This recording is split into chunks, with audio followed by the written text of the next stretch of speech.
Hey guys, tonight we slip quietly into the worn shoes of a medieval girl. The kind who doesn't appear in grand tapestries or epic poems, but whose life was stitched into the daily rhythm of thatch roof villages and echoing stone halls. You'll blink awake to a frosty morning, wrapped in scratchy wool, your breath visible in the air. Your straw-stuffed mattress smells faintly of sheep, and the night's smoky hearth. And yes, you probably won't survive this life past 35. But let's not worry about that right now. So, before you get comfortable, take a moment to like the video and subscribe, but only if you genuinely enjoy what I do here. And if you're tuning in from somewhere unusual or just your favorite bedtime nook, drop your location and local time in the comments. I always love seeing where these sleepy stories travel. Now, dim the lights, maybe turn on a fan for that soft background hum. Let's ease into tonight's journey together. You stir as the cockerel crows from somewhere beyond the shuttered window, a sound that's both familiar and utterly unwelcome. It's still dark, but the day is beginning whether you're ready or not. You shift beneath your blanket well, more a sack of woven wool, and wince at the sensation of hay poking your back. Some of the straw stuffing's gone moldy again. Great, your nose is cold. Actually, your whole face is cold. It's early spring, which means the fire's long since died down, and the only warmth in the room is whatever your body can muster beneath layers of cloth and sleep. You hear the groan of the beams above as your father moves across the loft, and the rhythmic thud of someone outside splitting logs. Likely your older brother. His version of a snooze button involves grumbling about how soft you all are. As your eyes adjust, you spot the soot-streaked ceiling, low and dark like a cave. There's a single narrow window, just a slit, really where a bit of grey light leaks through. No glass, of course, just a piece of oiled linen stretched over the opening, fluttering slightly in the morning breeze. You stretch, careful not to knock over the wooden bowl on the floor near your cot. It's your chamber pot. Yes, you've got one.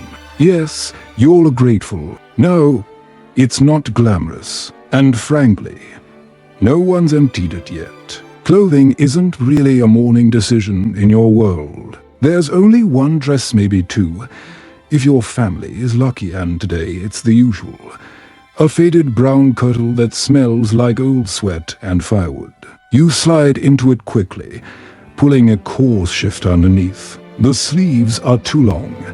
Your wrists are perpetually itchy, and there's a mysterious stain near the hem you've given up questioning. It's just part of the uniform. You wrap a woolen shawl round your shoulders and step into a pair of woodman patterns, essentially medieval flip-flops that keep your feet off the cold dirt floor. Of course, they make a sound like you're dragging a chicken coop with every step, but they do the job.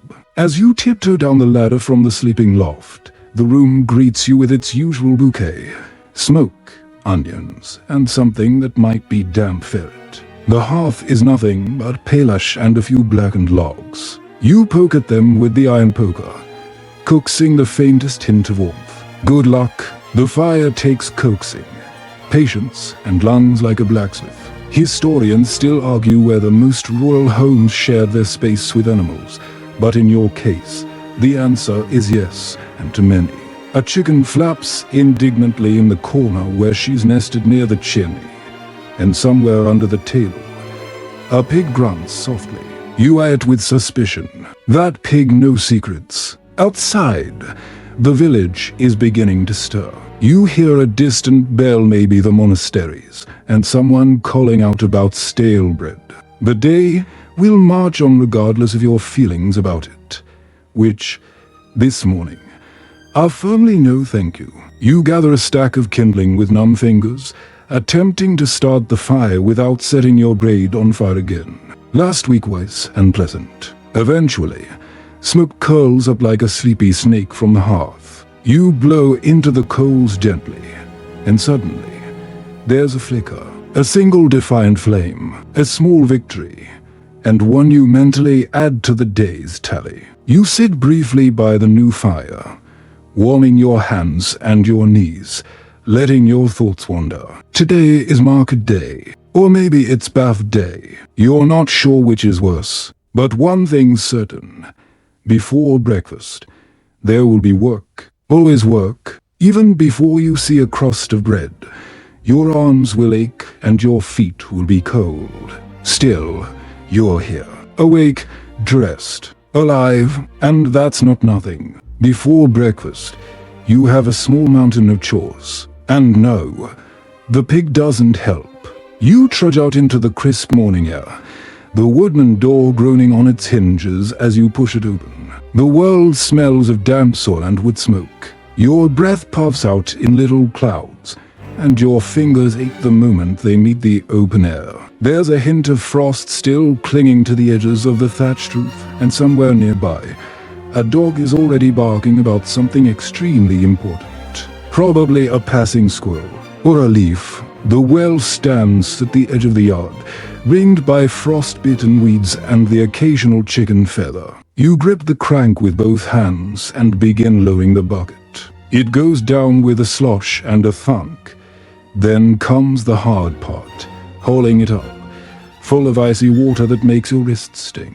You groan under the weight because of course the bucket leaks, and of course you splashed it on your feet, and of course your dress hem is now soaked. You glance at your patterns. They've already given up. Water retrieved, you shuffle back inside. Time to sweep. The rushes on the floor are meant to keep things clean or at least cover up the dirt, but let's be honest. They are also full of crumbs, bones, hair, and possibly history's most suspicious beetles. You grab the straw broom, which is both prickly and crooked, and start sweeping with more noise than success. As you sweep, you catch snippets of the day beginning round you. A neighbor shouting about goats, a baby crying to doors down, and someone, probably old Gertrude, already bargaining with a baker over yesterday's bread. Again, you finish sweeping, sort of. There's now a small mountain of debris in the corner, which you pretend not to see. That's tomorrow's problem, or never's. Now comes the fireplace. You add more wood to the fire you managed to coax into life earlier. It's just enough to warm your fingertips. You also refill the clay pot that sits over the flames. This will be for everyone's morning wash shed, slightly cloudy, and always a bit disappointing. Like medieval tea, historians still argue whether peasants regularly cleaned their homes or just lived in cheerful chaos. But judging by your own morning so far, the answer might be only if a bishop was visiting. There's no concept of weekends, of course. Days are measured by saints, seasons, and chores. St. Bridget's Day might bring a blessing, but she won't do your laundry. Today, you're just hoping it doesn't rain before lunch. You head outside again, this time to check on the garden patch. Mostly cabbage, always cabbage, occasionally carrots, and one very stubborn weed that refuses to die, and maybe your greatest nemesis. You consider naming it. Cedric, perhaps. You pluck a few limp leaves from the cabbage heads and glance skyward. It's grey, but not threatening yet. You whisper a quick plea to Saint Isidore, patron of farmers, and head back in before your hands turn completely to stone. Back inside, your younger brother is now awake and complaining about the lack of honey. You glare at him. He had the last of it 3 days ago. He pretends not to remember. Typical. You splash a bit of water on your face from the shared basin. It's so cold it could wake the dead. You gasp as it hits your cheeks. But at least you're awake now. Fully. Tragically, with chores done for now, you hover near the hearth, eyeing the hanging pot. The aroma is not promising. It's a thin barley porridge, salted but not much else. There's a crust of bread on the table so hard it might qualify as a weapon. Breakfast is not a meal. It's more of a negotiation. Your mother ladles out the porridge. Everyone gets a bit, unless there's a guest. Then you smile and starve a little. You chew slowly, carefully, eyes darting round in case your brother leaves even a spoonful in his bowl. He doesn't. today, there's a rare treat. A single boiled egg. No one knows how it ended up here. And frankly, no one is asking. It's shared between you and others. You get the pointy end. The sacred pointy end. It's delicious. Almost. It tastes like victory. There's no tea, no coffee, no hot chocolate. Instead, there's small beer, barely alcoholic and safer than the water. At least in theory. You sip it with the weary dignity of someone twice your age. There's a knock at the door. That's unusual. Visitors this early? You all glance up. Your father opens it with his usual suspicion. A neighbor's boy, breathless and red-faced, holds out a message. It's a summons. Lady Sibylla wants you. You. The young girl who just spent an hour fighting a broom. Apparently, it's hair combing day. Great. You sling on your shawl and mutter a farewell to your bread crust. The chickens scatter as you make your way across the muddy path toward the manor house. You are not ready. Her hair is not ready. Nothing is ready. But here you go anyway. You climb the muddy path to the manor house, your feet squelching with every step. Shawl pulled tight against the wind like a secret you're not ready to share. The great wooden doors of Lady Sibylla's hall loom ahead, flanked by stone columns crusted with lichen. A servant lets you in with a nod that's exactly halfway between pity and amusement. He's seen girls like you come in with hope and leave with blisters. Inside, the hall smells of lavender and last night's roast, a noble kind of stink. You wipe your boots on the rush matting, knowing full well it's a formality. The dog asleep by the hearth has more privileges than you. Lady Sibylla is 15, but she's already perfected the art of looking unimpressed. She's lounging in a high-back chair, a silver comb in one hand and a frown in the other. Her hair flows over the side like a gold-colored waterfall with too much attitude. A maid whispers to you, "You're here to help with the back," which sounds more like a military maneuver than a beauty routine. You curtsy, of course, not too deep your knees still ache from sweeping, but just enough to pass inspection. She barely nods. You're not offended. That's nobility for you. You move behind her, picking up a fine-toothed comb and praying to all the saints you don't hit a knot. Or worse, a hidden braid. Her hair is long, thick, and slightly oily, which, if you're lucky, means she bathed last week. It's better than last time. As you begin, you fall into the rhythm. Part, smooth, twist, repeat. The comb snags and she huffs. You apologize. She doesn't respond. You wonder if she's imagining herself as a princess. You're just imagining lunch. Historians still argue whether medieval noblewomen really had such elaborate grooming rituals, or whether that's just a romantic notion invented by painters who never held a hairbrush. But based on the 3 pins you just dropped into the rushes and the way Sibylla is now talking about her upcoming embroidery session with great dread, it's safe to say grooming was definitely a full-time job. You have strong hands, she murmurs suddenly. You pause, unsure whether that's a compliment or an accusation. You nod politely. I suppose you don't get to comb anyone's hair at home, do you? She continues, as if you might somehow have a lady of your own hidden behind a pigsty. You smile. Because what else can you do? No, my lady. She sighs, and for a moment, you glimpse a girl like you just with better shoes. Sometimes I wish I could just be invisible for a day. No duties, no visitors. You resist the urge to say, that's literally my daily life. Instead, you tighten the final braid with a firm but respectful tug and step back. Lady Sibylla checks herself in a polished bronze mirror, dented, but still capable of judgment. After a moment, she nods, satisfied. You may go. You curtsy again. Your stomach growls loudly enough to echo, but you keep your face blank. Hunger is the universal background music of your life. Back out in the corridor, you spot the cook's assistant hurrying by with a tray of pastries. They smell like heaven. You make eye contact. He hesitates, then glances round and slips you a sliver of something sweet and flaky. You whisper your thanks and nibble it like a guilty squirrel. The sun is higher now, filtering in through the narrow slits in the manor's stone walls. You pause by a tapestry on your way out, some grand hunting scene full of men in hats chasing deer that look suspiciously like goats. You run your fingers along the threads, admiring the tiny stitches. Some girl. Maybe worked months on this, and nobody even notices. Outside again, the wind has softened. You pull your shawl tighter and head toward home. The pig greets you with a grunt. You grunt back. It's a language of equals. You pass the barn and glance at the sky. Gray with a hint of something darker.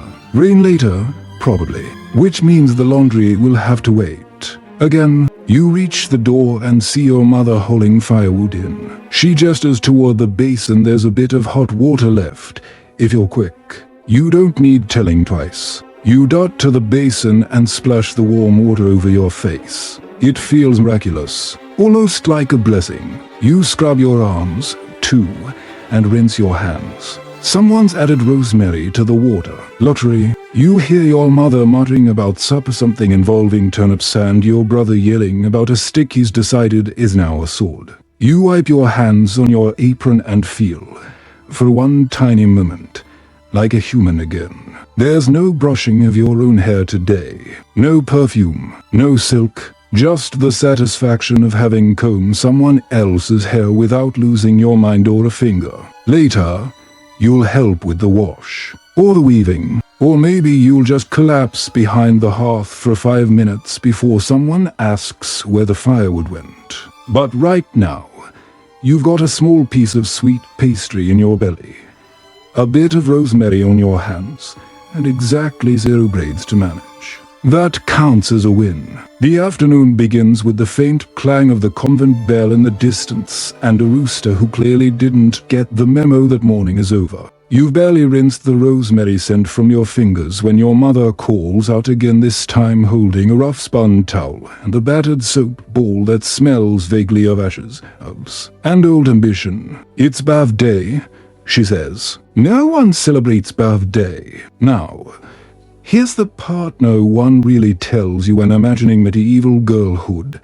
Bathing is more of an event than a habit. You don't do it daily or weekly. It's more like as needed and when water, firewood, time, and the alignment of the stars allow. Today, apparently, the stars are not in your favor. You trudge to the wash area, which is basically a corner of the kitchen cleared for such purposes. The tub, if you can call it, that is a large wooden half-barrel with iron bands and a mysterious leak.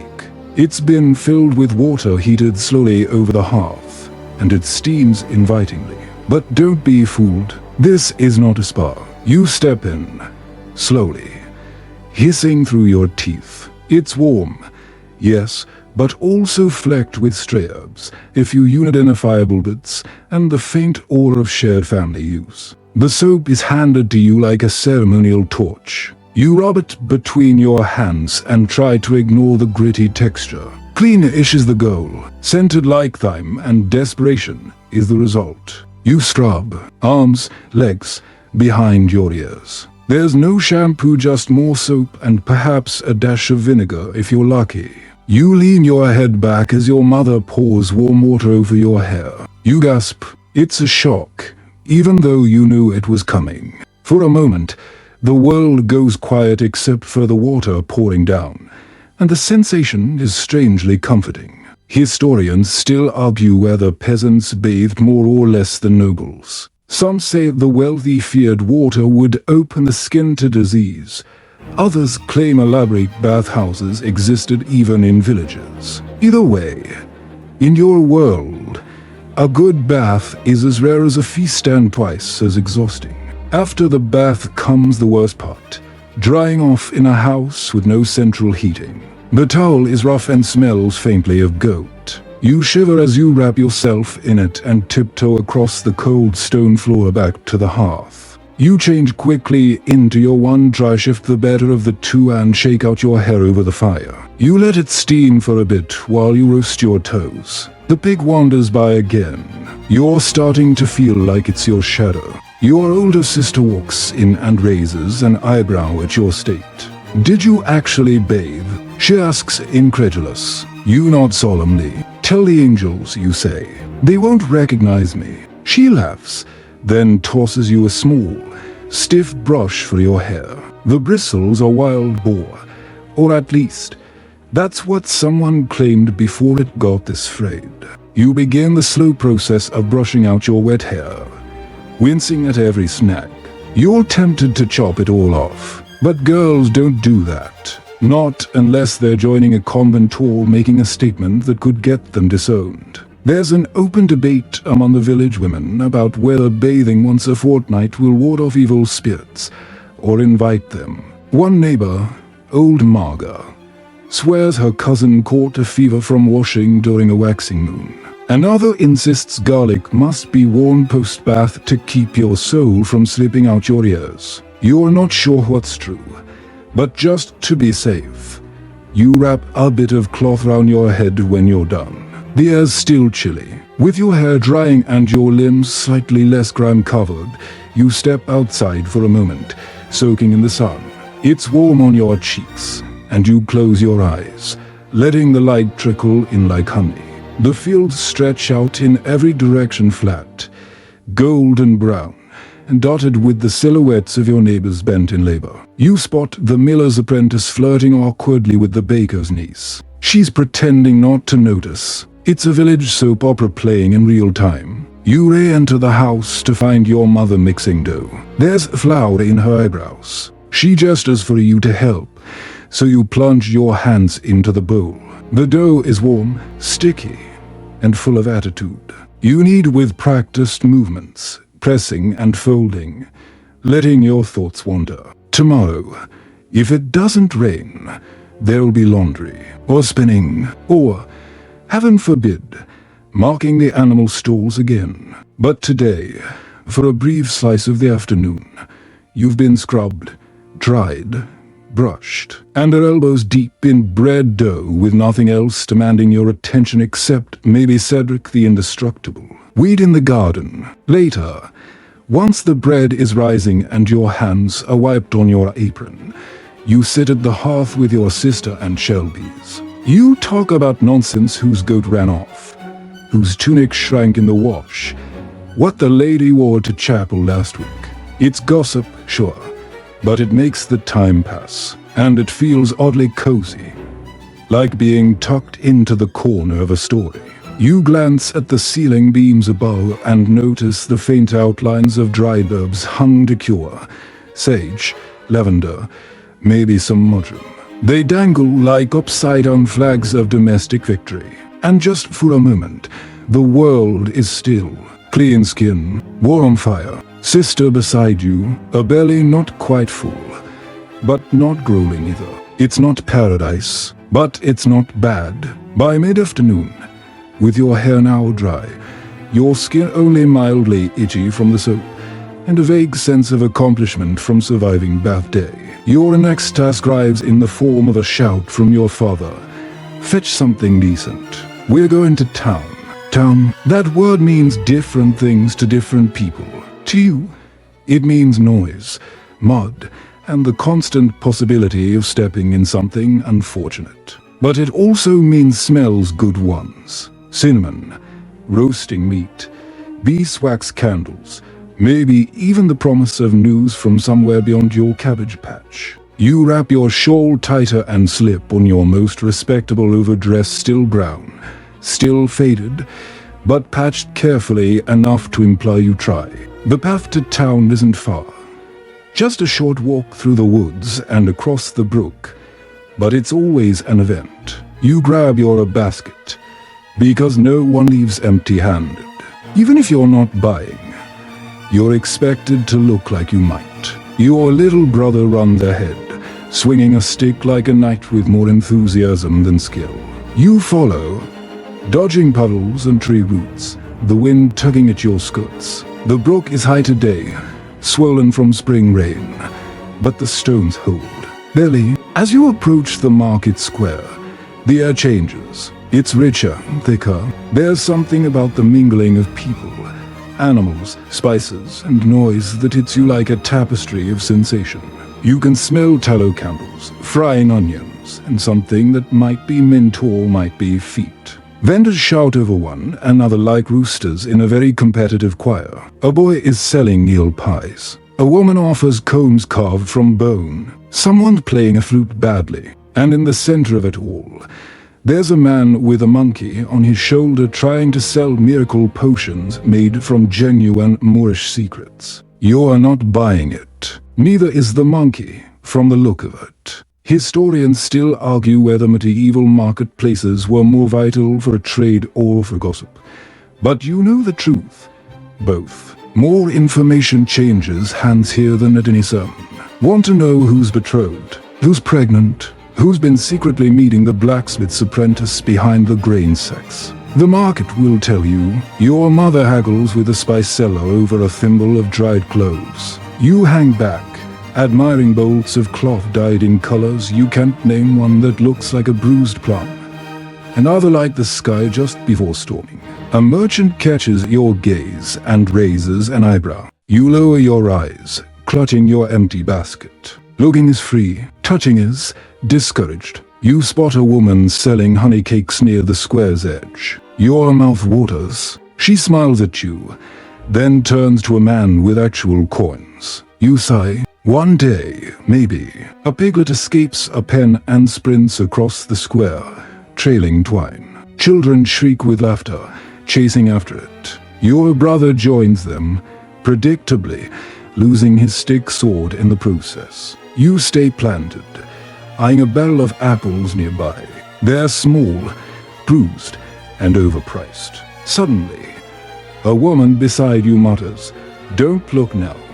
But Lady Sibylla's nurse is over there. Naturally, you look immediately. Sure enough, there she is, inspecting a bolt of velvet and wagging a finger at the merchant. Her purse is fat, her patience is not. You turn away and bump into a tall man carrying a basket of geese. One honks indignantly. You mutter an apology. The man doesn't respond. Maybe he's used to it. Maybe the geese do the talking. At the square's edge, near the old well, a pair of friars argue about theology, their voices rising and falling like a particularly boring sea shanty.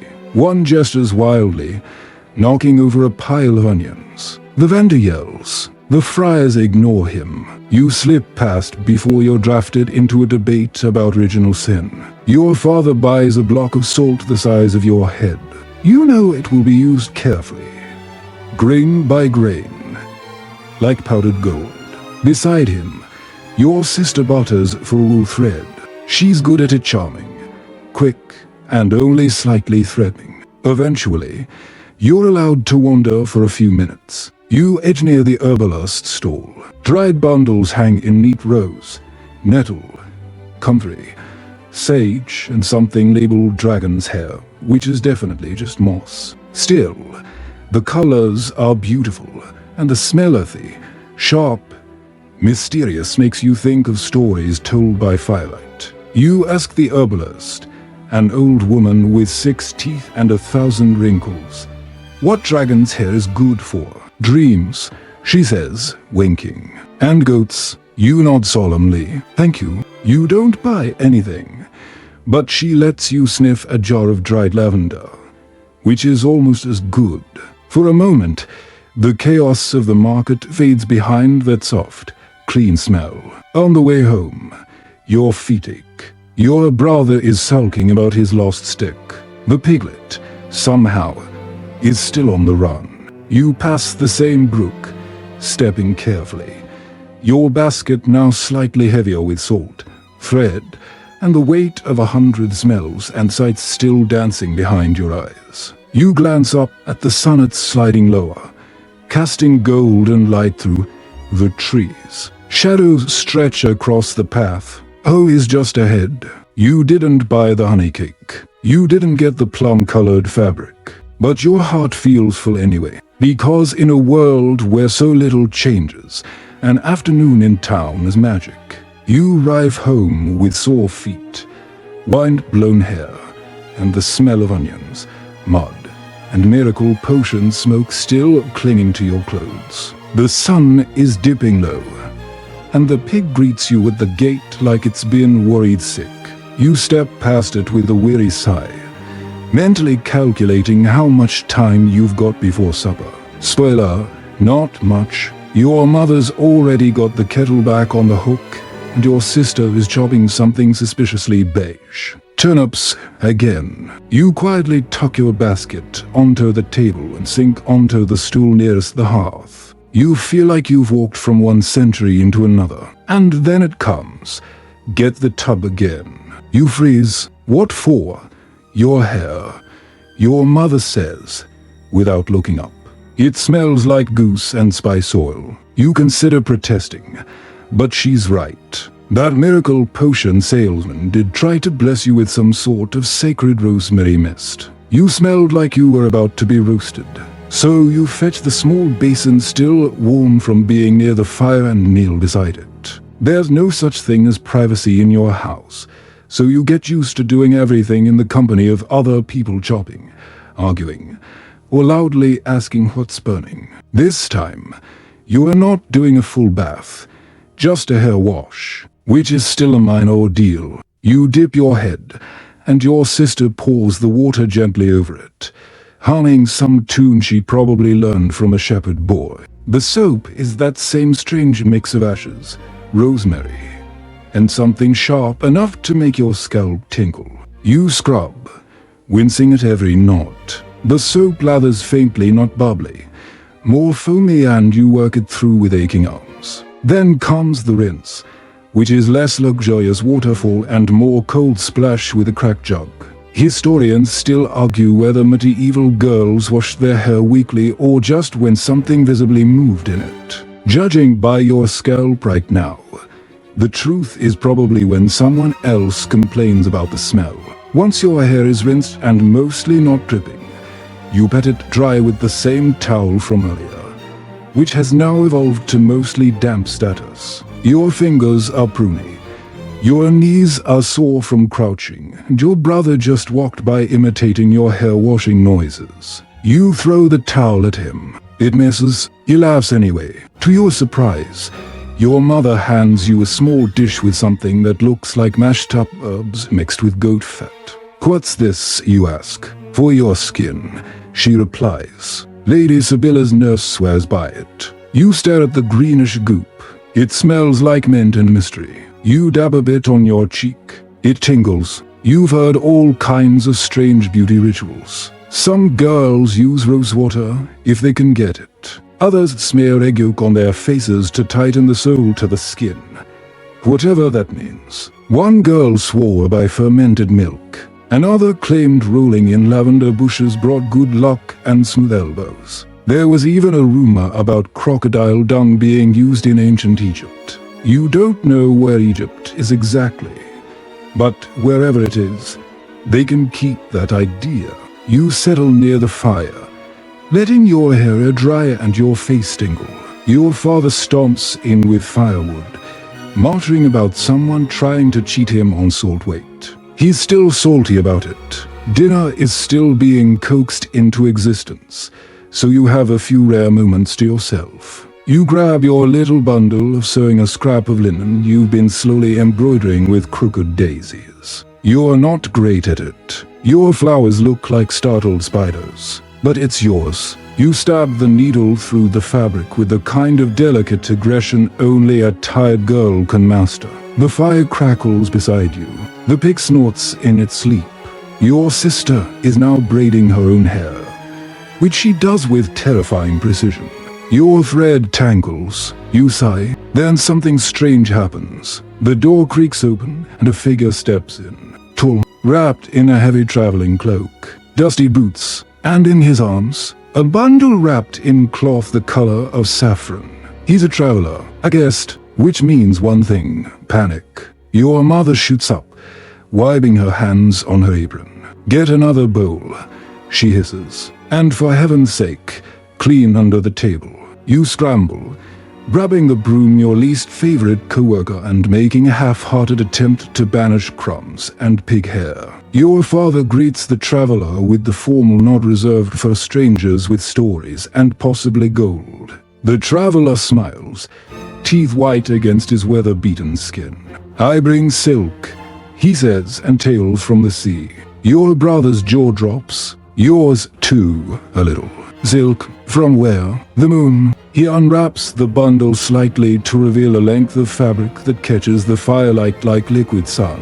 It ripples. It shimmers. It absolutely does not belong in your world. You reach out before you even realize it, then snatch your hand back. The traveler grins. "Go on. Touch it," he says. "It doesn't bite." You do. It's the softest thing you've ever felt. Softer than new wool. Softer than the piglet's ears. Softer than your hopes on laundry day.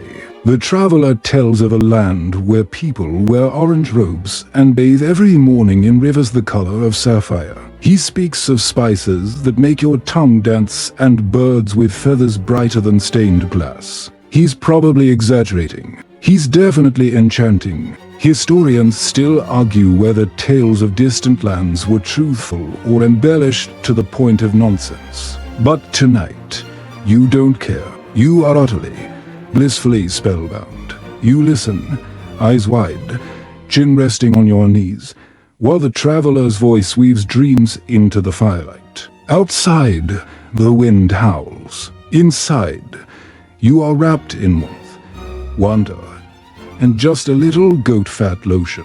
Not a bad way to spend an evening. The traveler is still speaking when your mother finally announces supper, her voice slicing through the spell like a butter knife through, well, whatever this turnip-based meal is supposed to be. You shuffle toward the table reluctantly, torn between hunger and the desire to hear how someone could survive being nearly swallowed by a wave the size of a chapel. Supper is simple. It always is. A thick stew of barley, bits of root vegetables, and the smallest suggestion of meat likely from a creature you knew personally. You each receive a wooden bowl, already nicked from many meals past, and a shared hunk of dark bread. You carve off your portion with the family knife. One knife for everyone. The traveler is served as well, of course. Hospitality matters. Even if your family is barely scraping together enough for the rest of you, a guest is honored. That's the rule. Even if they do smell faintly of sea brine and horse. You eat slowly, letting the warmth fill your belly. The bread is dry, but it's bread. You dip it in the stew, chew thoughtfully, and nod along as the traveler continues describing a market in Constantinople where they sell gold thread slippers and perfume strong enough to stun a cow. Your brother is clearly imagining owning a camel.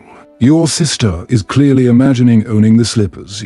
You're just wondering what real cinnamon smells like. After supper, the traveler offers thanks in a dialect you don't recognize. Then he produces something from his cloak, a shriveled, knobbly object wrapped in linen. "What is that?" Your father asks, suspicious. "A fruit," the traveler says proudly, holding it up like a trophy. "From across the ocean, it's hard, brownish, crowned, lumpy." Your brother whispers, "Is it a shriveled-up hedgehog?" The traveler chuckles. "It's called an ananas." You frown. "Ananas. Some call it a pineapple," he says. You squint. "It looks like something you'd use to ward off evil spirits, not eat." Still, the way he describes it's sweet. Golden inside makes your mouth water. Historians still debate the earliest sightings of pineapples in Europe, and whether common folk even encountered them at all, but this man's got one. Or something claiming to be one. He cuts a tiny sliver and offers it to your father, who chews cautiously, swallows and mutters, tastes like a spiced apple that got lost at sea. You all lean forward. One more sliver is offered to your mother. That's it. The rest is packed back up like treasure. You don't mind much. Once the bowls are cleared and the fire poked back into life, the traveler finally leans back, stretches, and announces, "It's time for games." You raise your eyebrows. "Games? He pulls a small carved box from his satchel and flips open the lid to reveal bones. No, not those kinds of bones. Game pieces, dice etched with faint runes and strange symbols. He begins to roll them, asking questions. Do you think the pig will sleep outside tonight? Will the sky rain before dawn? Will I find love in the next town? The answers according to the dice are mostly uncertain. Then come the riddles. Everyone joins in. I am taken from a mine and shut in a wooden case, from which I am never released, and yet I am used by almost every hand. What am I? You whisper, lead. The traveler beams. You're clever. You beam back, cheeks pink. Then it's a guessing game. He describes something, and you have to name it. This thing runs, but has no legs, murmurs, but has no mouth. You get that one too, a river. 3 correct guesses in a row. You're on fire. You're a daughter sharp. The traveler says to your father. Your father grunts, which, coming from him, is like a standing ovation. The games grow sillier. Your brother ends up with a bowl on his head. Your sister tries to imitate the goose merchant. The pig, confused, joins in briefly by stepping on the dice. You laugh, a full real laugh. It feels strange, like sneezing in a cathedral, sudden, uncontrollable, joyful. Outside, the sky is deepening to ink. The stars blink slowly into view. You glance up at them through the cracks between shutters, wondering if people in faraway lands see the same constellations. Or if, maybe, their stars tell different stories. The traveler begins telling a tale of a desert palace made of pink stone, where people drink tea so sweet it makes your teeth ache, and listen to music played on strings made of silk. You rest your chin on your knees again, letting the rhythm of his voice carry you. The fire crackles. Someone snores faintly. The big sighs. Your fingers tangle absent-mindedly in the loose hem of your shift. He speaks of birds that mimic human voices, of ships carved like dragons, of cities where everyone wears white. You don't know if it's true, but you don't care. It's beautiful. It's possible. Historians still argue whether such tales were meant to educate or simply entertain. But you know this tonight. With stew in your belly and embers warming your toes, it feels like the world is bigger than your broom, your barley, your never-ending battle with Cedric the weed. And for a few hours, that's enough. The traveler's stories finally trail off, each sentence slower, softer, like a candle burning low. You catch yourself nodding off with your chin still in your hand. Someone stirs near the hearth, and you realize the room has shifted, people rising, stretching, gathering bowls and tucking away the remnants of evening. You want to stay, to ask about the palace made of mirrors and the salt desserts that glitter under moonlight. But your mother's already sending you toward the spinning room. Time for work. You groan inwardly but obey. The traveler's voice is still echoing in your head as you walk stiff-legged toward the side room, where the spinning wheels creak like a chorus of tired crickets. The room smells of wool and old wood. Spindles lie like sleeping tools in their baskets. You grab a distaff and sit down beside your sister, who already has a rhythm going. Pull, twist, wind. You join in. The wool is greasy and stubborn today, full of burrs and mystery. You tug it gently, trying not to snap the fibers. You whisper to it, as if that might help. It doesn't, but it feels better than cursing. Spinning isn't glamorous. It's not the kind of thing they put in those paintings of graceful ladies in flowing gowns. Your fingers get sore. Your back aches. Wool gets everywhere, up your nose, under your nails, in your mouth if you're careless. But it's necessary. Everything needs thread.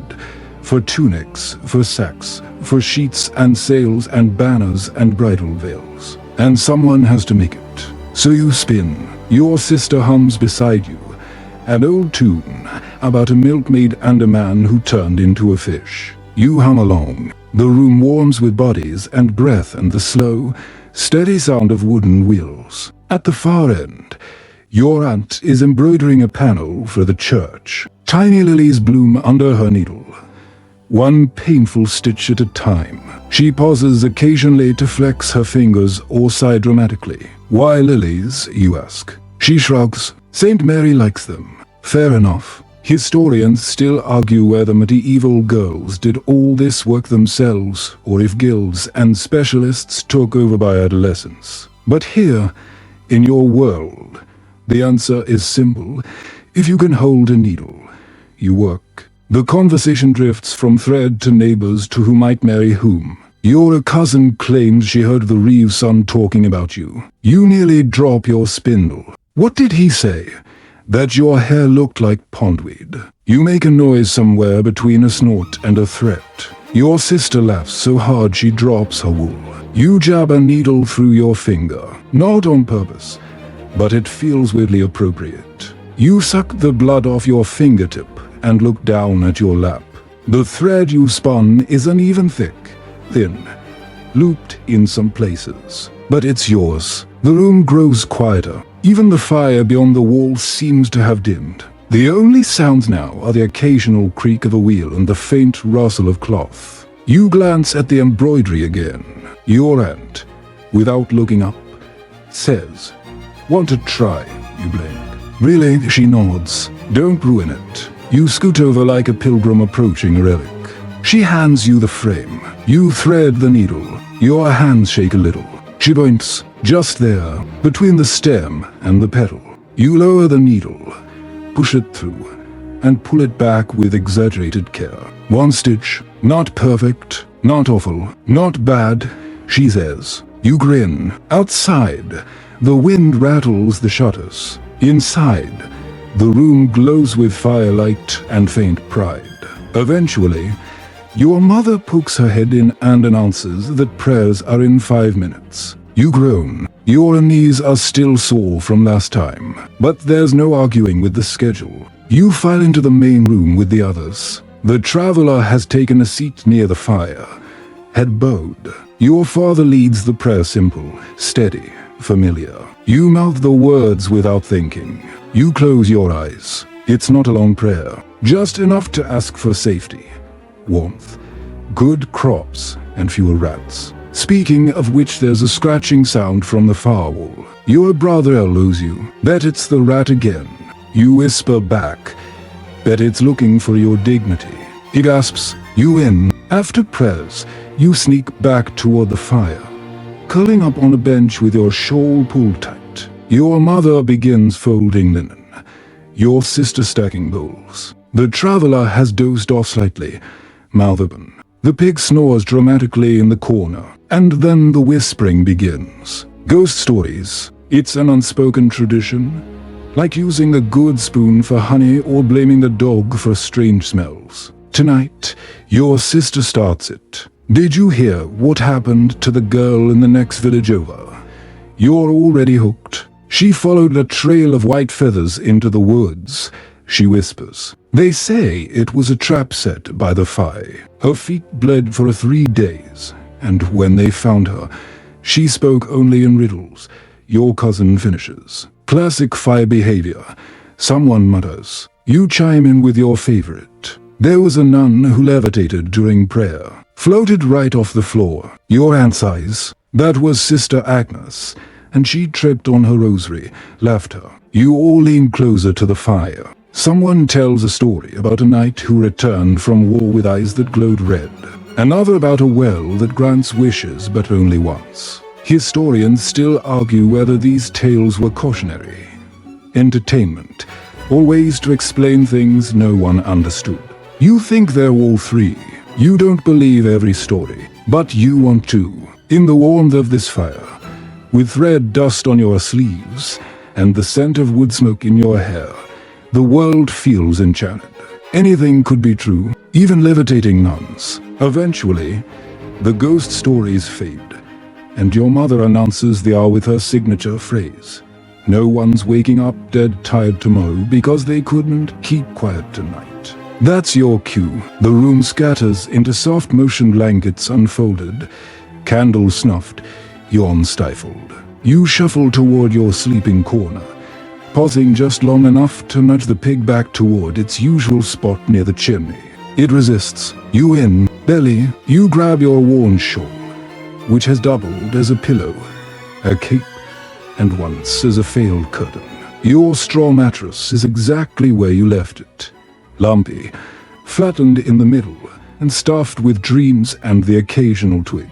You lie down, curling onto your side, but sleep won't come yet. Not before prayers. Not the ones you say aloud in a group. These are the ones you whisper only to yourself. The ones meant for quiet corners and creaking rafters. You mumble your thanks for food, for the fire, for the traveler's stories. You ask for health, warmth, fewer chores unlikely, and maybe a miracle involving new shoes. Then you hear it. The chapel bell. A single, low gong from the monastery across the field. Compline, even though you're not there to pray with the monks, the bell reaches you. Soft, distant, comforting, like a bedtime song written by stone and iron. You close your eyes, but just as you start to drift, your mother calls out your name. No sleeping yet, she says. Help me with the altar cloth. You groan. The altar cloth is just a square of embroidered linen, but it's used during the family's evening prayer vigil. Sometimes, your mother insists on lighting the single beeswax candle and laying out the cloth like it's the High Mass at Canterbury. Tonight, she's clearly in a holy mood. You rise, legs stiff, and help her unfold it carefully. It's covered in flowers stitched slowly over months, each one added during a different saint's feast or season. There's even a stain in one corner where your brother sneezed on St. Bartholomew. Once it's laid out, you help light the candle. The flame flickers, casting halos onto the wood beams above. Shadows dance like tired angels. Your mother kneels. You do too. Your knees hit the hard floor with a sound that has become part of the ritual. She begins chanting softly. You follow, your voice low, almost a whisper. The words are Latin, more memorized than understood, and they roll from your tongue like a lullaby in another language. As you pray, your mind drifts. You remember the traveler's tales, the bird with human eyes, the tea sweeter than dreams, the silk that shimmered. You remember Lady Sibylla's golden braid and the feel of her comb in your hand. You remember the market, the monkey, the flute, the pineapple. You remember the sting of soap, the warmth of the fire, the feel of the thread between your fingers. The prayer ends. You help fold the cloth again, your fingers tracing the lily stitched near the edge. You pause at one flower. It's new. You remember sewing that one. Back in bed, you settle in for real this time. But your mind is still busy. So many things have happened today, and yet, in truth, it's been an ordinary day. A day like many others. You fetched water. You swept. You brushed hair. You stitched lilies. You saw a pineapple. You heard about dragons. Just another Wednesday. Historians still debate whether the average medieval girl had any real sense of history happening round her, whether she knew she was part of a world in motion or simply one day leading to the next. But as you lie there, straw rustling under your shoulder blades, you feel it. You feel time moving, not fast, but steady, like the wheels on the spinner, like the rise and fall of the traveler's voice, like the breath of the pig coal beside the hearth. You feel like a thread, tiny, necessary. Someone coughs in their sleep.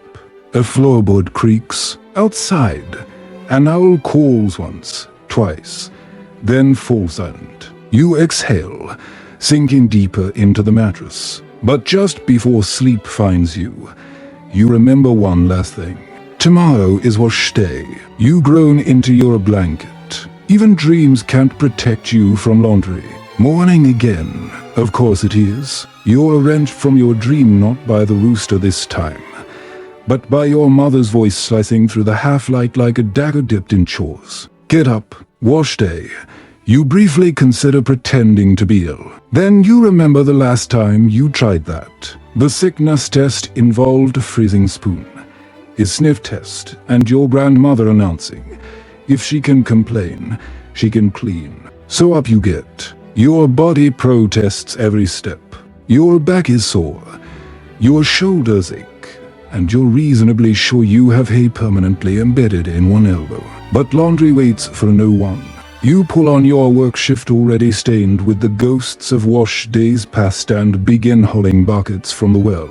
Again, the rope is stiffer than usual. Or maybe you're just weaker. Either way, it takes 3 tries to fill the first one, and you splash most of it on your feet. Again, the washtub sits outside, perched on uneven stones like a sleepy tortoise waiting for a work. There's a fire already lit beneath a pot of water, smoke rising into the pale sky like a warning signal to all future generations. Abandon hope, all ye who scrub here. You begin by sorting the laundry, which sounds dignified until you realize you're just separating degrees of filth. Shirts, shifts, aprons, head coverings, socks, and the mystery cloth that might once have been blue, or a rag, or both. Soap is scarce, so today's batch includes ashes mixed with lye and a pinch of leftover rosemary. It smells like optimism and burns like betrayal. You plunge the first piece of linen into the hot water and begin to scrub. There's no gentle cycle here. You grip the fabric and rub it against the washboard, a crude wooden slab with ridges that also doubles as an excellent metaphor for your life. Scrub, rinse, wring, repeat. The rhythm becomes hypnotic. Scrub, rinse, wring, repeat. Across the yard, your little brother is chasing a chicken with a sock on its head. You ignore him. Focus is survival. Your sister joins you eventually. Together, you form a tag team of misery and muttered curses. I hate this, she says. I hate everything. You reply. The chicken escapes. The sock does not. Historians still debate how often medieval folk wash their clothes. Some say weekly, others monthly. Some even suggest when the clothing could no longer stand itself. But in your house, it's once a week, rain or shine, plague or peace. And it's a full-day event. Mid-morning, your fingers are pruny and raw. Your shoulders burn. The soap is gone. The pig has knocked over the clean water twice. You consider walking into the woods and becoming a moss-covered hermit. Instead, you wring out the last shift and hang it over the line. The wind, at least, is in your favor today. It's strong and crisp, and the sun, while shy, is peeking through just enough to promise a quick dry. You sit on a log and stretch your arms. Your knuckles crack like old thatch. Your mother brings over a hunk of bread and a smear of cheese that might have once had dreams. You take it with gratitude anyway. Food tastes better after suffering. That's practically a law. While you chew, your sister points at the sky. Look, a falcon circles above. Smooth, effortless, free. You stare, envious. Not of the wings, necessarily, but of the silence. The solitude, the complete lack of laundry. Eventually, it soars out of view, and you return to the land of cloth aspens and aching backs. Afternoon brings folding. You don't fold like the nobles do, no scented drawers or ribbons. Just neat piles of essential survival. You take pride in the way your corners match. Kind of, as you fold, you find an old kerchief, your favorite one, dyed with beetroot and embroidered with the world's most lopsided sun. You thought it was lost. You smile. A tiny victory in a war of water. The clean clothes smell like wind and ashes. It's not ideal, but it's home. You sit for a moment longer, watching the line flutter in the breeze. The linens dance like ghosts trying to communicate something important. Maybe tell the others we were clean once. Your cousin passes by, balancing a basket of wood on her hip. She glances at the laundry, nods, and says, "It'll rain in an hour." You look up. The sky is still blue. She shrugs. It knows when we wash. She's probably right. You leap up, yanking down the dry shirts, tossing them into a sack like loot from a successful raid. Your sister follows, and within minutes, the line is empty. Just in time. Because that's when the clouds roll in slow, dark smog. The first raindrop falls like punctuation at the end of your sentence. You're inside by then. Barely. The pig isn't. Your mother eyes the sack of laundry and nods. Good work. Your arms ache. Your fingernails are stained gray. And your feet feel like they belong to someone else. But the laundry is done. And for one glorious moment, nothing needs to be cleaned, scrubbed, or folded. You lean back against the wall and exhale. Tomorrow, you'll go back to spinning, or the garden, or maybe you'll be summoned to brush Sibylla's golden braid again. But tonight you smell like lye and rosemary and a job well done. You earned this quiet. Rain drums steadily on the roof, tapping out a rhythm that feels older than memory. The sound of it seeps into every corner of the house, softening even the sharpest edges of the day. You're wrapped in a dry shawl, feet propped on the warm stones near the hearth, staring into the dancing fire. A rare moment of stillness. Your arms are sore from laundry, your fingers wrinkled like pickled beans. But for once, just once, there's nothing immediately demanding your attention. Even the pig has given up harassing the firewood and lies curled in a heap, snoring like an old priest. You glance at your sister, who's sitting across from you, shelling dried peas into a wooden bowl. She's humming again, always humming. You wonder if she knows how often you hum her tunes later when you're alone. Your father enters with damp boots and a thicker scowl than usual.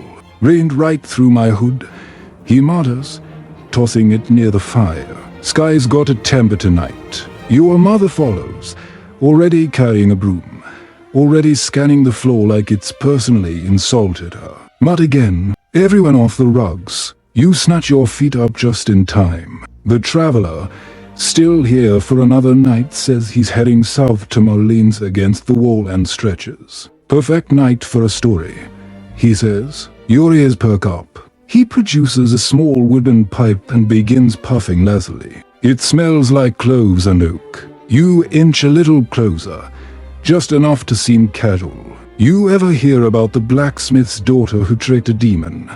He asks. You shake your head. He grins and begins. Her name was Ilna, and she lived in a village much like yours, with muddy streets and crooked fences and one goat that thought it was royalty. But Ilna had a secret she could read. Not just prayers and psalms, but books, real books. Her father had taught her in secret, using scraps of parchment and ink made from elderberries. She read everything she could get her hands on: recipes, riddles, the back of seed sacks. One day, a stranger came to the village, pale, tall, with eyes too bright for comfort. He spoke sweetly, smiled easily, and wore a ring shaped like a serpent biting its own tail. You shift closer to the fire. Everyone liked him except Ilna. She said he smelled like snow and copper, the kind of cold that burns. He offered her father gold in exchange for a favor, a small one. Nothing dramatic, he said. Ilna didn't trust it, so she followed him. At night, through the woods, to the old chapel on the hill that had long since been abandoned. There, she heard him muttering words no one should say to shadows that shouldn't answer. She watched him draw runes on the stones, and she saw what came out of the ground. A thing with antlers and no eyes. The traveler's voice grows lower, softer, drawing the room in. Ilna didn't scream. She didn't run. She remembered a riddle she'd read once, about how demons can't lie but they can twist the truth. So she approached the stranger the next morning with a challenge. If I can guess your name, she said, you'll leave this place and never return. He laughed. 3 guesses, she added. He agreed. Her first guess, something obvious, Lucian. Wrong. Second, Casper. Also wrong. She paused, then said, Ouroboros. The room gasps. Even the pig seems intrigued. The man froze. How did she know? Simple. She'd seen his ring, the snake devouring itself. And she'd read. He vanished in a scream of wind and salt. and the chapel burned to the ground the next day. The traveler finishes his tale just as the fire cracks loud enough to make your brother yell. You sit in silence for a moment. Then your sister mutters, "I would have screamed and died." You nod, same, your mother, half smiling, says, "and then still made you help with the laundry the next day." The room relaxes into laughter. The storm rattles the shutters, but you feel protected. Not because of the walls, but because of the people inside them. Historians still argue whether tales like this were based on truth or born entirely from imagination. You think it doesn't matter. What matters is the way your heart raced when Onar made her guess. What matters is that you remember it. Later, as you're helping clean up the evening mess, swiping bowls, stacking cups, brushing crumbs into your palm, you catch sight of your reflection in a copper kettle. Blowy, wobbly, slightly monstrous. You make a face. Your sister laughs and joins in. You both start pulling faces, trying to outdo each other. She wins with the classic double chin grimace with wild eyes. You concede graciously. Once everything's tittied, your mother shoos you off toward bed. You obey. Sort of. Instead of collapsing immediately onto your straw mattress, you pause by the shutters. The rain has stopped. The sky is still heavy, but the wind has calmed. You push the window flap open just a bit. Fresh, cool air flows in. You breathe. The traveler will leave tomorrow. Lady Sibylla will still need her hair braided. The market will return with more onions and fewer pineapples. But tonight, you are a girl with clean hands, full ears, and 1,000 stories beneath your skin. You close the flap, crawl into bed, and whisper into the dark, Arbor Rose, just to see how it sounds. Morning comes not with a rooster, but with the smell of frying onions and something else, something you can't quite name.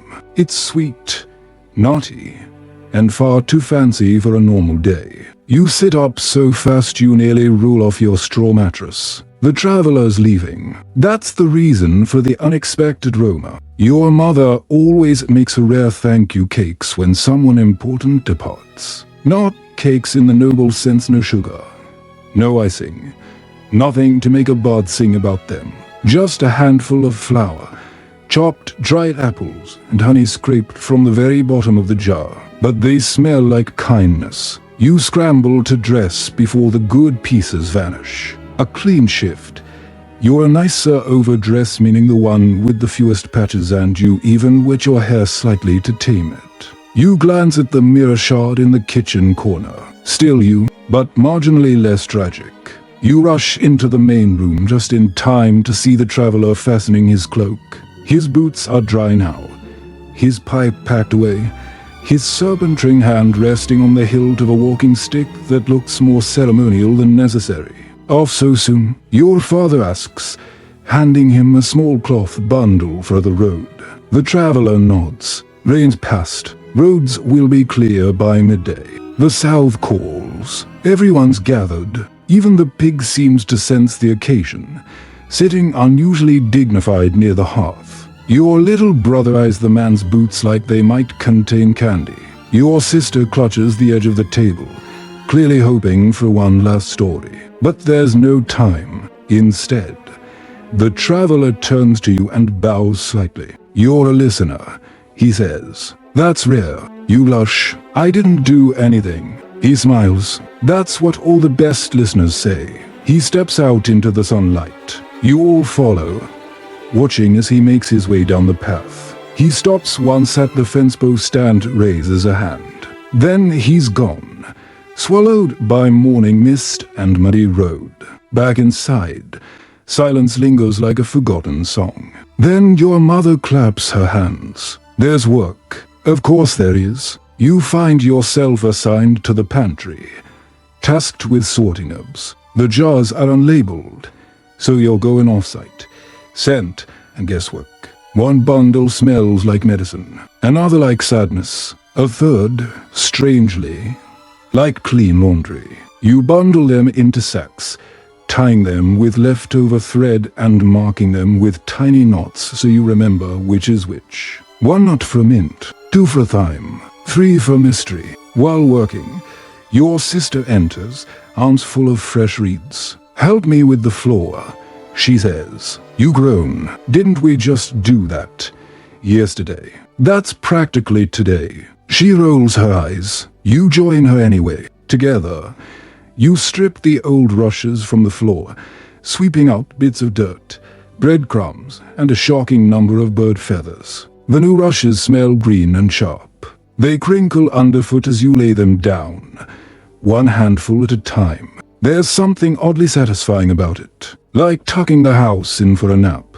After the floor comes sewing, a tear in the laundry sack, then spinning, then helping your cousin count the chickens still ate, unless one is hiding in the root cellar again, then peeling apples for drying. And yet, somehow, by early afternoon, you get a break. You sneak outside and settle near the garden patch, where Cedric the weed continues his reign. You pluck at him idly, pretending you're a noble woman commanding the removal of unsightly growth from the royal grounds. You let your mind wander. You wonder where the traveler is now, whether he's past the old mill yet, whether he's telling the story of your village to someone else. Maybe he's even describing you the girl with the listening face and the pondweed hair. You lie back on the grass and stare at the sky. It's changing, more blue than gray, more spring than winter. The clouds move lazily, like they know they're not needed urgently today. You pick up a twig and draw in the dirt beside you. You sketch a rough shape of flower, then a spinning wheel, then a face. The face ends up looking more like a startled goat, but you try. Eventually, your sister finds you. She flops down beside you, her braid frizzing at the edges. You draw like a chicken with a stick, she says. I try. She's brought an apple. She bites into it, then hands it over. You eat what's left. I miss him already, she murmurs. You nod. Me too. You both lie there for a while, not talking. The world is quiet, but full. Back inside, the day rolls forward. Afternoon bleeds into evening like ink into parchment. There's no feast tonight, no visitor, just stew again. This time with a little lentil and a whisper of garlic so faint you're not sure it's real. You eat quietly, listening to the sounds of the house. The clink of spoons, the scrape of the pig's hoof on stone. Your father coughing softly. Your mother muttering about needing more salt. After supper, you help clean the hearth. Then your sister braids your hair gently, almost absent-mindedly, like she's tying the day into a single soft rope. The fire burns low. The air cools. You think of the traveler, of his stories, of the people you'll never meet in lands you'll never see. And somehow, you feel both smaller and bigger all at once. Because maybe your world is small, but your mind isn't. The night deepens in that quiet way only country nights do.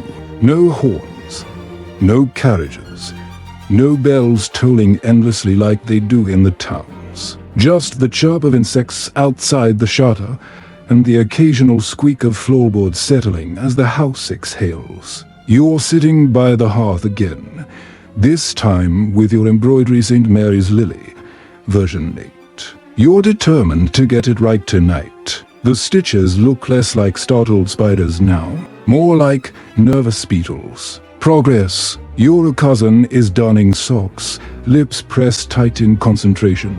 Your sister is braiding dried lavender stems together to hang above the door. It's peaceful, too peaceful, which is when your brother crashes in with a wooden bucket on his head, hollering about knights and goblins. Everyone groans. The pig flees. The bucket rolls across the floor like an overturned pot of chaos. You retrieve it calmly, place it on your own head, and announce, "The Princess of Turnips declares a new law: anyone shouting after sundown will be turned into laundry." He stops cold. Your father, surprisingly, chuckles. At least laundry stays where it's told. You curtsy dramatically, the bucket sliding over one eye. You feel ridiculous. You also feel powerful.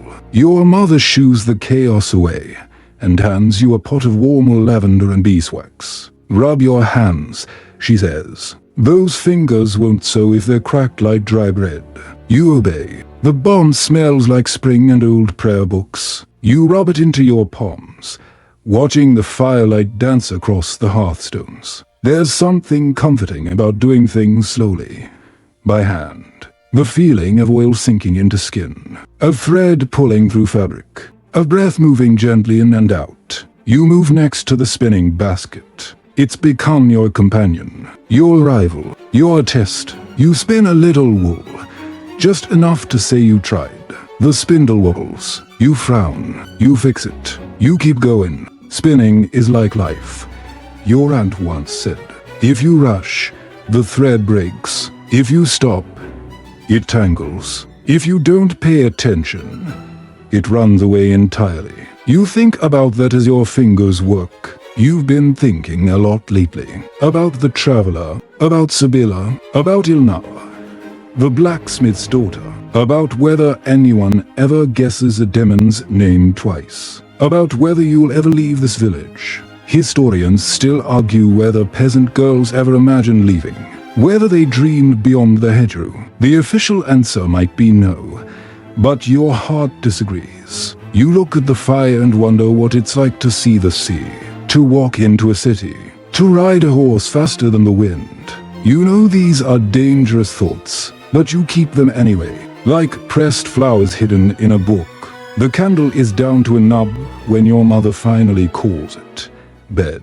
Now, you don't argue. You rise, stretch, feel your joints crack like frost on a branch. The house has cooled. Your breath ghosts faintly as you tiptoe to your corner. Tonight, you burrow deeper into your blankets, drawing them up to your nose. The air smells faintly of wool and dried herbs. Your sister whispers from the dark, "Do you think he'll come back?"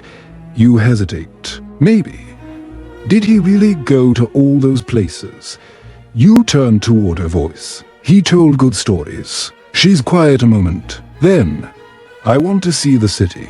You nod. Me too. A pause. Then, more softly, "I also want a pair of slippers that don't have holes." You snort. Your cousin whispers, "I want a pastry bigger than my face." You all laugh, low and sleepy. It's like a list of dreams in the dark. No one mocks. No one says they're silly. You each lie still, thoughts drifting toward things that glitter just beyond your reach. The fire fades to embers. The pig has settled without protest. And the last sound before sleep is the soft rustle of someone pulling their blanket just a little higher, just a little tighter, against the chill of a world that doesn't always leave room for softness. But tonight, you have it anyway. You dream of silk, of glowing embers that never die, of a voice saying, "You're a listener," of riding bareback across a field, wind in your hair, a basket of books strapped to your back, of a world wider than cabbages and spindles, of a day that starts not with chores, but with a sunrise painted just for you, and of a house where the shadows never whisper your name unless they mean it kindly. When you wake the next morning, you're in that soft, strange state between dreaming and remembering a place where the traveler's voice still echoes. And the idea of a blacksmith's daughter outwitting a demon feels like something you did last week. Then your mother calls, and reality reasserts itself with all the subtlety of a dropped cauldron. Bread's not going to bake itself. You roll out of bed, one eye still closed, feet fumbling for your patterns. The floor is cold, the air colder, and the pig now squarely blocking the door is snoring directly into your escape route. You nudge it gently with your toe. It ignores you. You nudge harder. It snorts awake, offended. You win. Belly. Today is baking day. That means flour, elbows deep in dough, and enough smoke to fumigate a monastery. You join your mother at the table, where a bowl of bubbling sour starter is already breathing like something alive. She hands you the flour course, gray, suspiciously lumpy, and you begin mixing. Flour, water, salt, that's it. No yeast, no sugar, No cinnamon swirls or chocolate drizzles. Just the basics, because the basics are a miracle when you don't always have them. You stir with a wooden spoon until your arms ache. Then knead. Push, fold, push, fold. The dough resists like it has opinions. Your mother watches you for a moment, then nods. Approval from her is rare and subtle, like a solar eclipse, or finding a whole apple without a worm. You shape the loaves round, flat, practical. Then you prep the oven. It's an outdoor affair, stone-lined, soot black, and entirely temperamental. You build a fire inside to heat it, feed it scraps of kindling and prayer, then wait. Waiting is its own kind of work. You use the time to wash a bucket, patch a sock, chase your brother out of the flour sack. Then, once the oven's hot, you scrape the embers to the back and place the loaves in carefully. One wrong move and your fingertips will feel like boiled turnips for a week. The door slams shut with a puff of ash. Now you wait again. While the bread bakes, you're sent to gather eggs. The hens eye you with judgment. One tries to peck your hand. Another seems personally offended that you're breathing near her. You speak softly. You use flattery. You lie. Beautiful hen. Generous soul. Laying eggs like a queen today. Aren't you? She squawks. You take an egg and run. By the time you return, the loaves are ready. Your mother uses a long-handled paddle to remove them, steam rising from their crusts like blessings. You get the smallest one. It's still warm. The scent alone could end arguments. You tear off a piece and blow on it. Then you take a bite. It's dense, a little sour, a little smoky. It's perfect. After the baking comes mending. Your aunt brings over a bundle of clothing from her houser shirt with a torn collar, a hem that's come loose, a sleeve that met an unfortunate candle. You sew quietly for a while, listening to the birds outside, the occasional bleat of a goat, and the soft hum of your sister weaving rush mats in the corner. Then, your cousin never one for silence asks, if you could go anywhere, where would you go? You pause. Anywhere, she nods. You think, a library, a real one, with books taller than me. Your cousin grins. You'd get lost in the first room, gladly. Your sister chimes in. I want to go to the sea, just once, put my feet in salt water and see if they melt. Your cousin's turn. I'd go to the biggest castle in the kingdom, eat cake, steal a spoon. You all laugh. It becomes a game, each one of you dreaming a little louder, a little bolder. I'd see a volcano. I'd ride a white horse into battle, but like a fake battle. I'd wear silk, just for a day. I'd have 3 meals, out once. You're all smiling, but the smiles have corners. Because you know the truth. Most of these things will never happen. But dreaming them, that's something no one can stop.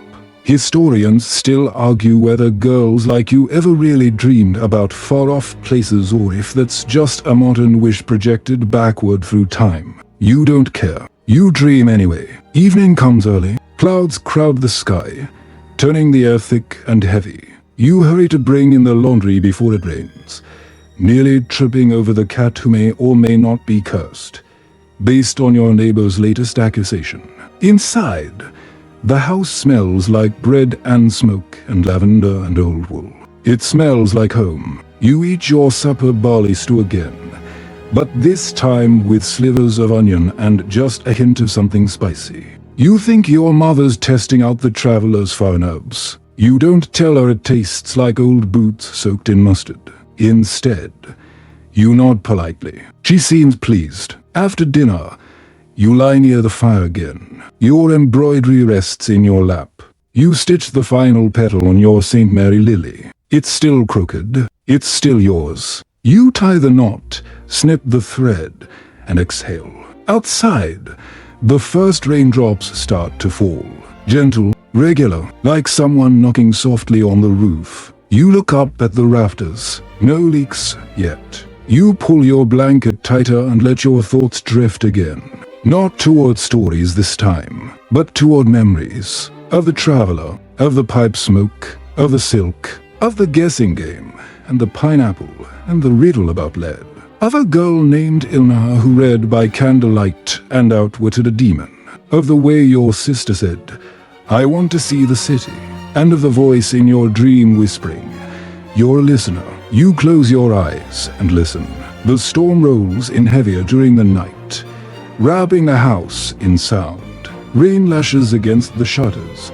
Wind howls like a ghost who's forgotten her bedtime, and the roof groans beneath the weight of wet thatch and centuries. But you're awake, not scared, not really, just restless. The kind of restless that curls into your chest and refuses to let go. You lie on your mattress, staring up into the darkness, tracing invisible constellations between the rafters. You listen to the sounds of your family breathing. Your sister snores softly. Your brother grinds his teeth. Your mother sighs in her sleep. A long, tired exhale that sounds like the end of a prayer. You slip out from under your blanket quietly, careful not to wake the pig who has claimed the warmest spot near the hearth with the selfishness only pigs possess. The fire's low now, but not gone. You feed it a little kindling, watching the embers brighten like tiny eyes blinking open. You sit near the heat, arms round your knees, hair tumbling over one shoulder, still carrying the scent of lavender oil and the faintest trace of bread crust. The house creaks. Something scratches at the roof. A bat, probably, or imagination. You don't care. You're thinking about Ilna again. About the girl who learned to read in secret and faced down shadows with riddles and stubbornness. You want to be her, not in the demon part that sounds exhausting, but in the part where someone listens to her and remembers her. Not just what she did, but who she was. You whisper her name once, just to hear it aloud. Ilna. The fire replies with a soft crackle. You let your thoughts wander from story to story, ones you've been told, ones you've overheard, ones you've imagined into existence while hanging laundry or shelling peas. In your mind, they become real.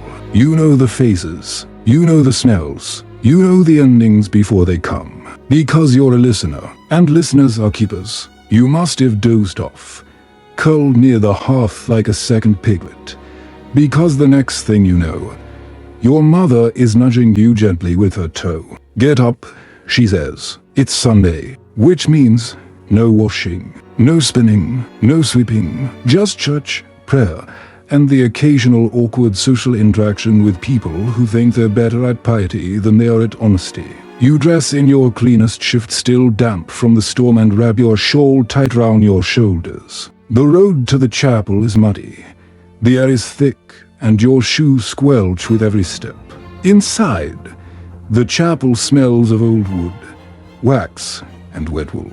You take your usual place on the left, 3 rows from the back, near the pillow where the plaster always flakes like snow. The priest begins. You try to focus. You really do, but your mind slips. Back to the traveler, back to the strange fruit, back to stories of salt palaces and seas that sparkle like cut glass. Back to your sister's quiet dream, to stand in the ocean, just once. Back to your own. You blink, and suddenly you're standing in a great library, fingers brushing books bound in leather and silver. You blink again, and you're in a candlelit city square, music echoing from stone walls as dancers whirl in cloaks of silk. You blink once more, and you're just here. Back in your spot, back in your life, back in the long rhythm of days that pass like wool through your hands, soft, cause and ending. You exhale. The priest is talking about humility. You resist the urge to smoke. You've known humility since the day you learned to kneel on stone and scrub soot from a pot that wasn't even dirty. After chapel, there's bread and broth at the neighbor's house. A few cousins gather. Gossip is shared like jam on hard bread spread thin, but sweet. You overhear something about Lady Sibylla. Apparently, she cried this week. Over a ribbon, you wonder if she ever lies awake and whispers names from stories. You doubt it. She probably doesn't know who Ilna is. But you do. That evening, the storm has passed completely. The sky is clear, and the air smells washed. like someone took a bucket to the entire village. You walk to the edge of the fields, just far enough to see the hills beyond the river. The wheat sways in the breeze, gold against green. The road glints in the last of the sun, stretching out toward the places you'll probably never go. But still, you stand there a little longer than you should. And you dream, not loud, not proudly, just enough, because dreaming is work too. It feeds something in you that bread can't. It gives shape to the days ahead. And maybe, someday, when you're older, and someone says, "Tell me what it was like," you'll sit down, brush the flour from your apron, and say, "Well, one day, there was a traveler," and the story will begin, and someone else will listen, and the thread will continue. Wind down 300 words now. The world softens. The air in the room grows warmer, stiller, as the fire slips into its final glow. You lie back once more, tucked into the scratchy wool blanket that now feels like safety. Your eyes close, not in exhaustion, but in quiet peace. The pig snores again, familiar, forgivable. Your sister shifts nearby, already dreaming maybe of waves lapping at her ankles, or slippers without holes. Maybe of nothing at all. And you drift gently into your own sleep, where the roads are always dry, the bread never burns, and every story waits patiently for you to arrive. Your limbs grow heavy, your breath slows. The house creaks one last time before settling in for the night. Outside, the stars blink slowly into place. The kind traveler walks just beyond the horizon, pipe in hand,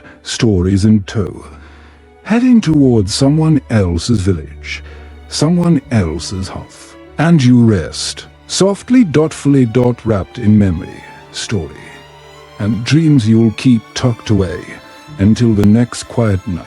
Sleep well, little listener. You've earned it. End of script. Sweet dreams.